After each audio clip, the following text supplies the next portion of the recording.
moi, la femme est la manifestation de la force créatrice sur Terre. C'est sûr qu'elle est assistée par l'homme, mais c'est dans le corps de la femme que se forme la vie. Et c'est au travers du corps de la femme qu'est née la vie nouvelle. Alors c'est un peu fou que ce sont les hommes qui sont au pouvoir, mais cette force créatrice, elle ne peut être contenue ni maîtrisée. Et c'est sûr que c'est inévitable, que les femmes vont continuer à changer les choses et qu'éventuellement, elles prendront le monde en charge. La femme est douce, mais puissante, organisatrice et multitâche. Elle est émotionnelle et pourtant résiliente. J'adore être une femme.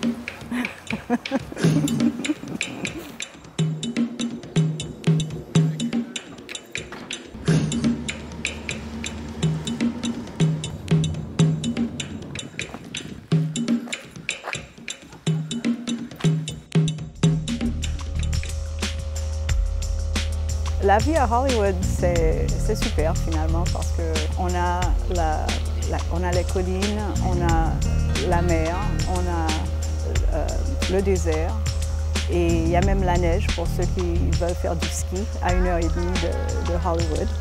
Pas moi, je ne veux pas faire de ski. Je suis une fille d'asile finalement. Mais je me souviens que quand je suis arrivée la première fois de Miami, je me suis dit non, je ne vais pas rester ici très longtemps. Mais c'était un jour plein de smog. Mais finalement, cette ville, elle s'introduit tout doucement. C'est une ville assez charmante. Et on dit qu'il n'y a pas de saison ici en Californie, mais en fait, on a toute la saison sauf l'hiver. Donc ça marche très bien pour moi.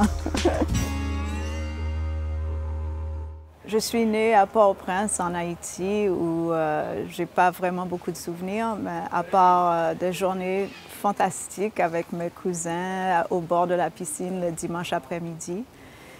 Et à l'âge de 8 ans, on était forcés de partir à cause de François Duvalier, et surtout parce que les activités de mon père ont rendu sa vie un peu dangereuse. Donc on a été forcés de partir.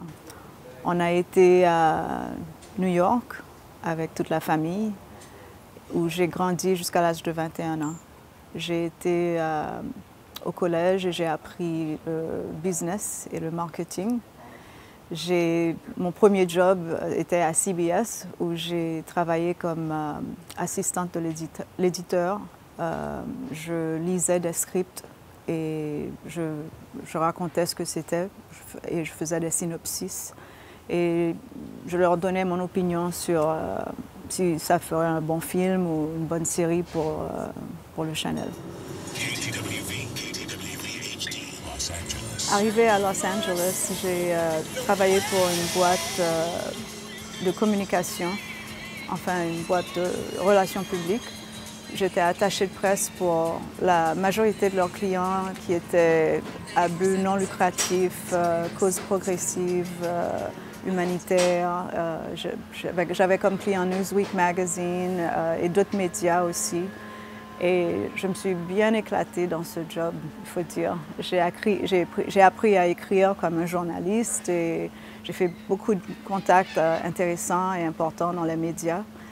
Et pendant ce temps-là, j'ai rencontré mon mari. Et après un certain temps, j'ai quitté la relation publique à cause du stress de ce métier. Et on a décidé d'ouvrir une galerie d'art haïtien. Bien sûr, on n'a pas décidé comme ça d'ouvrir une galerie du jour au lendemain. Pascal et moi, on allait en Haïti visiter mes parents qui étaient retournés en Haïti. Et à chaque fois qu'on rentrait, on achetait de l'art. Et une fois, on est rentré avec pas mal d'art. Et au retour, tous nos amis qui passaient dans la maison venir nous voir, ils disaient toujours la prochaine fois, il faut que vous nous ramenez de l'art. La prochaine fois, il faut, je vais vous donner de l'argent. Et finalement, on s'est dit, peut-être qu'il y a quelque chose là. Peut-être qu'on devrait vendre de l'art de la maison. Donc, j'ai téléphoné à mes parents, j'ai dit, est-ce que vous pouvez nous prêter de l'argent pour acheter des peintures? Et puis sans rien savoir de l'art haïtien, on est allé comme ça en voyage pour acheter de l'art. On est revenu avec toutes ces peintures et puis on s'est dit, bon, maintenant, où est-ce qu'on trouve les clients? Il fallait maintenant trouver une liste pour envoyer les invitations, il fallait mettre un système de lumière, il fallait tout faire. Et puis comme ça, on a appris sur le coup comment le faire. For anybody who's not been here before or who doesn't know who Pascal is, Pascal Giacomini is an artist who will tell you all about himself, and he's also my husband, he also lives here. Quand on a décidé d'ouvrir la galerie, on a décidé de le faire à la maison, comme le font beaucoup de galeristes en Haïti. Et ça a fait aussi quelque chose de spécial pour les gens à Los Angeles, parce qu'il c'était pas beaucoup fait. Donc les gens, ils étaient intéressés à venir voir ce que c'était.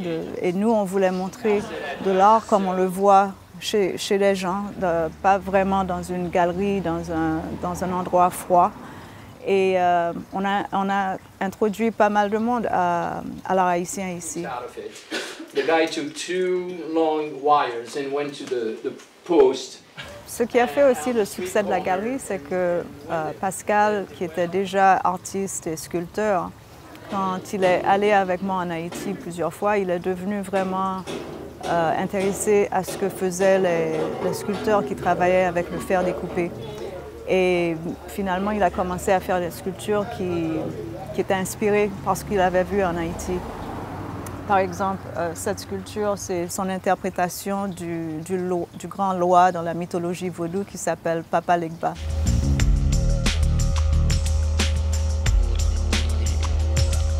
Quand on a ouvert la galerie où nous étions tous les deux, je dirais, ignares au sujet de plus ou moins de l'art caraïbe, et c'est aussi la période où j'ai commencé à faire de la sculpture. On s'est du coup retrouvé dans un environnement où l'art était omniprésent et l'art changeait 3 ou 4 fois par an. Et donc on s'est fait une éducation tous les deux au travers de l'art que l'on allait chercher à Haïti, que l'on ramenait et qui était partout autour de nous. Et par exemple, au niveau artistique, mes premières sculptures étaient d'inspiration haïtienne, d'inspiration africaine ou d'inspiration mexicaine. C'est comme ça que l'un commence. Et nous deux, c'est venu au travers de cette succession d'artistes et de peintures qui étaient toujours là. Et on s'est en fait, à ce moment-là, aperçu qu'on avait un goût en commun de la chose artistique et le goût de promouvoir des peintres, leurs peintures, mais essentiellement de vivre avec.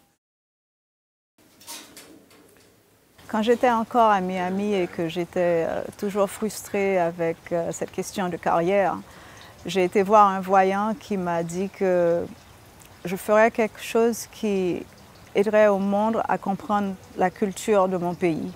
Ça fait 20 ans qu'on a la galerie et c'est tout récemment que je me suis rendu compte que finalement le voyant avait raison. C'était ça que j'étais supposée faire, que j'étais à ma place. Toutes ces expos, vraiment, ça m'a beaucoup appris sur moi-même et surtout sur Haïti, parce que c'est à travers l'art que j'ai pu apprendre la culture du vaudou, puisque en grandissant, c'était pas quelque chose permis chez nous, puisqu'on est catholique. Donc, j'ai beaucoup appris sur la culture haïtienne en représentant l'art et les artistes.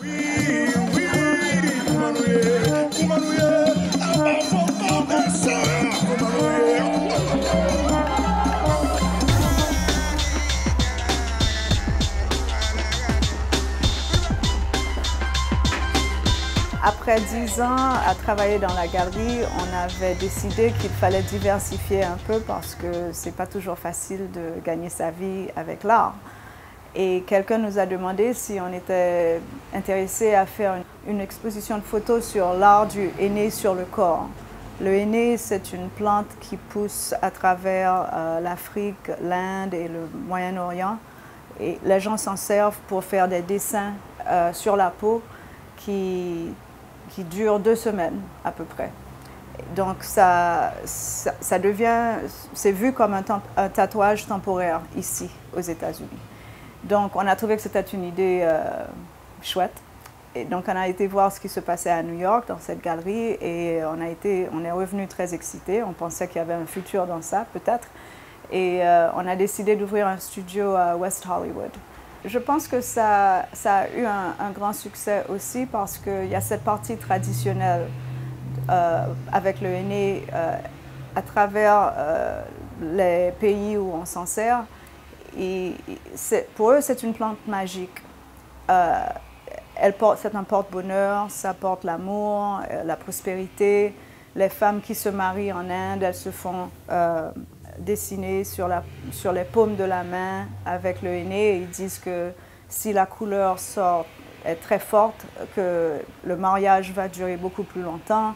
Donc, je pense que ça a eu un effet aussi pour les gens ici, aux États-Unis et dans l'Occident qui cherchent toujours un moyen d'amener la chance dans la vie. Donc, ce n'était pas seulement un tatouage temporaire, mais quelque chose qui a une tradition derrière. Très rapidement, il y avait pas mal de gens dans la ville qui ont vu qu'il y avait un succès extraordinaire dans ce truc. Donc, il y a d'autres studios qui sont ouverts tout de suite. Il y a des artistes qui se sont mis sur Venice Beach pour peindre sur les gens. Et ils chargeaient beaucoup moins que nous avec notre loyer et tout ça. Donc, on s'est rendu compte que ça n'allait pas durer trop longtemps, le studio, et que peut-être la meilleure chose à faire, c'était d'offrir un kit maison pour les gens qui voulaient se faire des tatouages eux-mêmes. C'est comme une manicure, si on peut aller chez les pros pour se faire les ongles, ou bien on le fait à la maison. Donc, on savait qu'il y avait une demande pour ça. On a mis notre premier kit au henné sur le marché en 1998, et jusqu'à présent, en 2012, ça marche très, très bien. Mais dès le début, on avait toujours des demandes pour un tatouage temporaire qui ressemblerait plus à un tatouage permanent, mais qui serait toujours naturel. Alors voilà ce qu'on trouve dans le kit. Il y a la poudre de l'aîné avec le liquide qu'on met là-dedans. C'est comme ça qu'on fait la pâte, on la masse comme ça. Ensuite, on coupe la pointe et on met la pâte dans la bouteille. Et c'est avec ça qu'on fait le dessin. On dépose la pâte sur la peau comme si on décorait un gâteau. Et puis, il y a les instructions. Et puis, il y a de l'huile d'eucalyptus qu'on met sur la peau quand on veut se servir des transferts. On coupe le transfert qu'on veut, on l'applique pendant 30 secondes. Et puis, quand on l'enlève, on trouve la marque du dessin. Et puis, on n'a qu'à suivre la ligne. Et c'est comme ça, tout le monde peut le faire, même un gosse de 10 ans. Récemment, on a entendu parler d'un fruit qui s'appelle jagua, qui pousse en Amazonie. Ça teint la peau comme le henné, ça dure 2 semaines, mais la couleur est un noir, donc ça ressemble vraiment à un tatouage permanent. Les Indiens s'en servent depuis des centaines d'années pour se décorer le corps. Donc, j'ai fait beaucoup de recherches. Et j'ai trouvé un scientifique qui travaillait avec une tribu en Amazonie du Pérou et il nous a mis en contact avec cette tribu.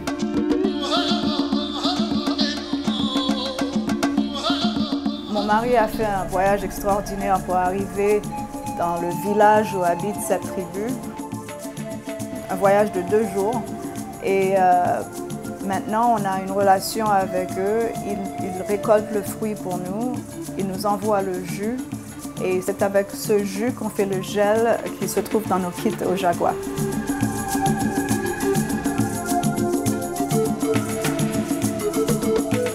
Le jour du vernissage, quand 500 personnes sont arrivées pour se faire peindre, on avait des artistes qui étaient là et ils venaient pour se faire des tatouages.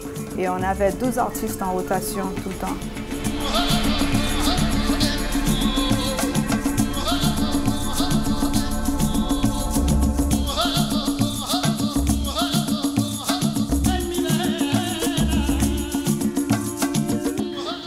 j'ai jamais rêvé qu'on allait devenir un business aussi grand que ça. Enfin, on est tout petit, mais on vend partout dans les États-Unis. Et c'est dingue comme une petite idée peut se transformer en quelque chose d'important si on est ouvert. On a lancé une mode qui est devenue une mode mondiale. Sans le savoir, c'est arrivé comme ça. Et comme ça, j'ai eu un coup de téléphone d'un grand éditeur ici, Random House, qui m'a demandé si je voulais écrire un livre sur le sujet. Premièrement, j'étais très contente parce que j'aime écrire et c'était une grande maison. Ça a été un grand trajet pour trouver toutes les infos qu'il fallait. Mais le livre donne des infos sur la tradition, comment on fait une pâte traditionnelle, comment et pourquoi on a commencé à faire des dessins sur la peau avec le henné. Il y a beaucoup de photos là-dedans et comment on s'en sert aujourd'hui. Étant donné que mon livre sur le henné a eu beaucoup de succès, je me suis dit que les gens allaient avoir besoin aussi d'infos sur le jaguar. Donc j'ai décidé d'écrire un livre là-dessus. Et donc j'ai fait beaucoup de recherches et je savais dès le début que j'allais trouver qu'il y avait beaucoup de croyances magiques associées à ce fruit et j'avais pas tort. Les Indiens s'en servent pour se donner la force et il a aussi, le fruit, beaucoup de vertus médicinales. She has an amazing gallery and she's also an amazing author. She's so authentic and she does minute, detailed research for her books. And they always are straight to the heart, to my heart. Because I'm Haitian just like she is and she does not leave anything out. So I want you to please welcome and give her a big embrace, Karine. Parmi toutes mes activités, la galerie, le musée, le tatouage, ce que j'aime faire le plus, c'est écrire.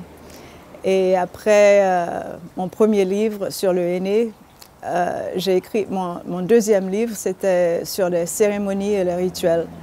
Le titre du livre, c'est Cérémonie pour la vie actuelle. J'avais fait un rituel pour une copine qui allait avoir son bébé, un bébé, pour la première fois. Et ça a été tellement réussi, tout le monde a tellement aimé que j'ai commencé à avoir des appels des gens qui voulaient que je fasse des rituels pour eux. Et je leur ai dit, je ne suis pas prêtresse, moi, Donc j'ai dit, je vais écrire un livre pour montrer aux gens comment c'est simple de marquer un passage important dans la vie. Mon troisième livre s'appelle Sex, Cheese and French Fries. Women are perfect, men are from France. La traduction, je vais essayer, c'est sexe, fromage et frites. Les femmes sont parfaites, les hommes sont français. Et tout le monde me demande si c'est biographique. Je dis toujours oui et non, parce que oui, c'est basé sur mes aventures avec mon mari français. Il dira que ce livre est plein de mensonges, mais c'est pas vrai. C'est basé sur moi. En tant que mari, je dénie tout 100% en bloc. C'est de l'invention pure. C'est pas moi. En fait, c'est fiction parce que j'invente aussi un peu de ça et là pour que ça soit plus chouette, plus fun. Je voulais vraiment... J'ai écrit ce livre parce que ça faisait des années que je prenais note des sottises que disait Pascal quand il parlait en anglais. Il faisait... He made such a mess of the English language. Que tout le monde se marre toujours de choses qu'il dit. Mais finalement, j'ai voulu écrire quelque chose qui décrivait les difficultés d'un mariage transculturel. Et ici, c'est un mariage entre une Américaine et un Français. J'aurais pu le faire haïtien-américaine, mais j'ai pensé que américaine, puisque je le suis en fait, même si je suis haïtienne, je suis ici depuis si petite que mon approche aux relations, c'est très américain en fait. Karine, à ce niveau-là, est une bonne américaine qui est une travailleuse. Tu es supposé travailler et au niveau des loisirs et du temps libre, bon, il faut en prendre, mais tu es quand même toujours supposé travailler. Au niveau culturel, ça m'a pris des années pour qu'elle, par exemple, comprenne que ce qui est le plus important, c'est en fait de voyager, de prendre du temps, de faire ce que l'on a envie quand on en a envie. C'est toujours une lutte au jour d'aujourd'hui, mais j'arrive toujours à gratter une semaine en plus sur un voyage. Le 5e livre, qui est le plus récent, qui vient de sortir, s'appelle « L'arrivée du samedi ». Le samedi est une référence au baron samedi, qui est le loi du vaudou haïtien, et il est l'esprit de la mort et du sexe. Donc ça veut dire qu'il gère le cycle de la vie, et les Haïtiens l'adorent. Il écrit l'histoire avec moi, il raconte l'histoire. Et c'est une histoire d'amour, de revanche, de meurtre et de vaudou, qui a comme personnage une petite fille haïtienne qui est des masses du peuple noir et un mulâtre, et les problèmes qui arrivent quand il tombe amoureux. Why don't you read on and judge for yourself?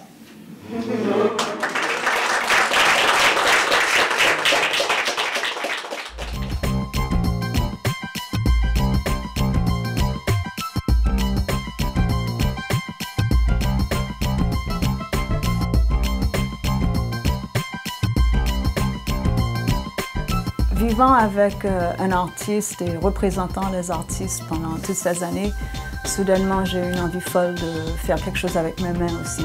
Donc je me suis lancée dans la bijouterie. Quand on voyage, j'achète des pendentifs un peu partout, j'utilise tout ce que je trouve. Tous les colliers sont des pièces uniques. Celui-là, c'est un chapelet que j'ai acheté des années 40 que j'ai acheté à Cuba. Celui-là, le pendentif, c'est une boucle d'oreille ancienne qui vient de l'Inde. Ce pendentif est de l'Afghanistan. Je fais ce que je peux parce qu'avec toutes mes activités, il n'y a pas toujours beaucoup de temps de travailler avec le bijou, mais quand je ne le fais pas, ça me manque. Alors je trouve toujours le temps de recommencer.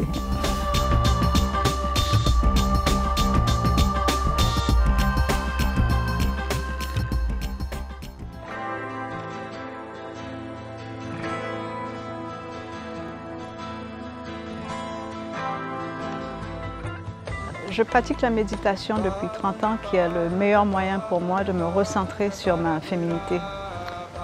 Il y aura toujours des fluctuations et des distractions dans le monde extérieur, mais à l'intérieur, il y a un silence essentiel.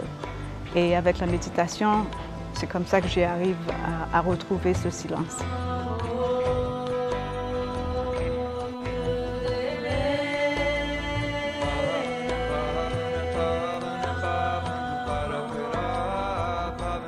En plus, je pratique aussi le yoga,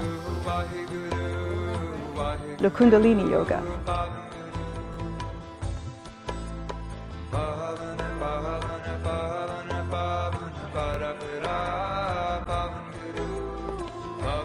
Ce yoga est basé sur la respiration, qui est à la base de toutes les méditations. Alors les deux ensemble, ça fait un mix parfait pour moi.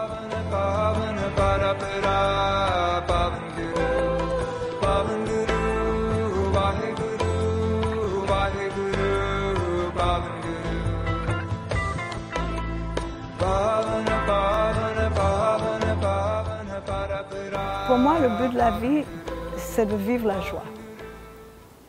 Il y aura toujours de grands problèmes dans le monde. La pauvreté, la souffrance, la guerre, les maladies. Et nous aurons toujours des difficultés personnelles. Mais ces étapes difficiles nous offrent un choix.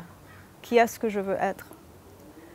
Et agir de l'amour et accepter les situations difficiles, c'est peut-être le plus grand défi, mais celui qui en vaut le plus la peine.